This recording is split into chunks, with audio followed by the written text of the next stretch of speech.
here live from Radio Row. We have the man, the myth, the legend, Mr. Brian Baldinger here with us. Brian, thanks for joining. How are you? Well, that was a good introduction. I appreciate that. Thank you very much. Good to be here. Well, you make us look better. We want to talk to you all things Chargers, Jim Harbaugh. We'll talk about how this team fits now with this new team.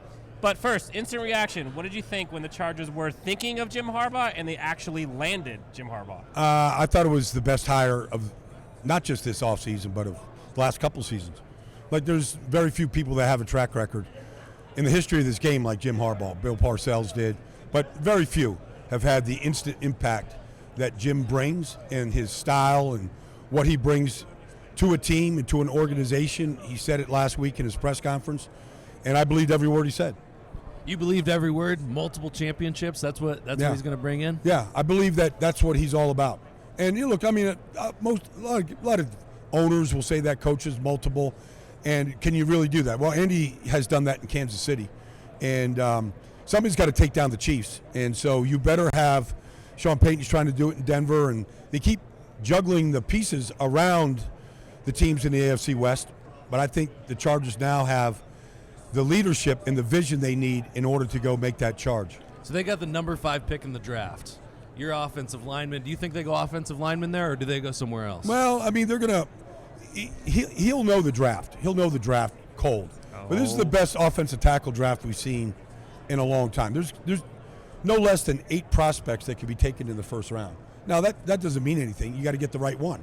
Rashawn Slater was the right one. But I think they have a variety of ways they can go. So I don't know what it is right now, but it's a great draft for running backs. Now, Jesse Minter comes from Michigan. Mm-hmm. You get Greg Roman as the offensive coordinator. How do those two pieces fit with this Chargers team? How does Greg Roman help support Justin Herbert? And how does Jesse Minter help elevate the defense? Well, I mean, Greg's been with them. Been with them in Stanford, been with them in San Francisco. He's a proven coordinator. Like, he just wants people that know what he's about around him. Surround yourself with people that know what you do every day and how to do it. Like, you don't have to teach these guys. You don't have to teach them a system. Jesse knows what he wants. They've got, I don't know, no less than 15 players on that Michigan team that are going to get drafted. Like, you might see a whole bunch of them, come from Michigan to the Chargers. But he knows what he wants, and those coaches know what he wants, and they're not going to be backstabbing him, trying to get a head job. They're there to support Jim. Now, how do you think this Chargers team is going to look? Like, if you looked at it optics-wise on the field, the last 3 years under Brandon Staley, Tom Telesco, this new regime with Joe Ortiz, and you got Jim Harbaugh. What does a team look like with Justin Herbert with the new characters? Well, they're not going to be soft, and they're not going to, be missing tackles, every single Sunday like they have for the last 3 years. It's been embarrassing. So I think that will stop, period. Okay, now last question for you. What is the ceiling for the Chargers this year? Everyone talks about, you heard Joe Ortiz, the GM, talk about they're not giving away any season. They're looking to win every season, build championship culture and pedigree. What do you see from them this year as they kind of rebuild? Well, I think they're a playoff team right away. And so I think 11 wins is on the table. I think less than 11 wins would be disappointing for a Jim Harbaugh team. And we got to get your prediction. Who's got the edge in the big game? Well, I mean, how does Patrick Mahomes and the Chiefs how are they not the favorites?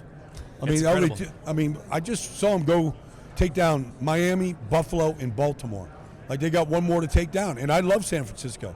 And, yes, they can win the game, but I'm not going to go against Patrick Mahomes and Steve Spagnuolo. You cannot bet against the one Patrick Mahomes and Andy Reid. That duo is insane. Last thing, as we get you out of here, Brian, if you were Jim Harbaugh, how do you fix the team this offseason? What's your top 3 needs, top 3 ways that they make the team better? Well, they got to be able to run the ball.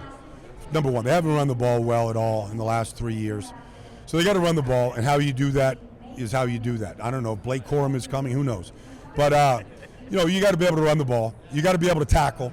So you got to work on tackling. You got to practice tackling. You got to talk about it. And you got to take the ball away. I mean, those things have to if you're going to take down the Chiefs, those 3 things have to happen. Brian Baldinger, thank you so much for joining us. This has been so much fun. Thanks. Best of luck the rest of the week. What do you got going on the rest of the week? It's just football.